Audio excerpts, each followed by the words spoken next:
ఒక సంవత్సరం దాదాపు 9 నెలలు 10 నెలల క్రితం మనం అధికారంలో లేవు.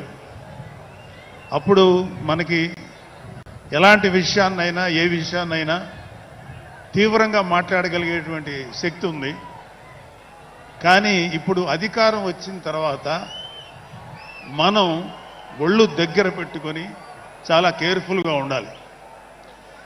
అలా ఒళ్ళు దగ్గర పెట్టుకోకుండా నోటికి వచ్చినట్లు మాట్లాడితే ఏం జరుగుతుందో మనందరం కళ్ళారా చూస్తున్నాం. ఇవాళ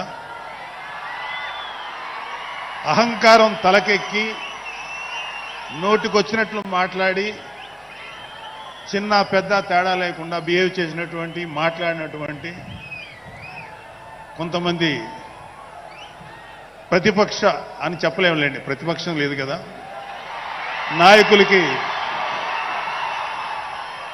ఏం జరిగిందో తెలుసుకున్నాం. కాబట్టి ప్రతి మాట ఆచితూచి మాట్లాడాలి.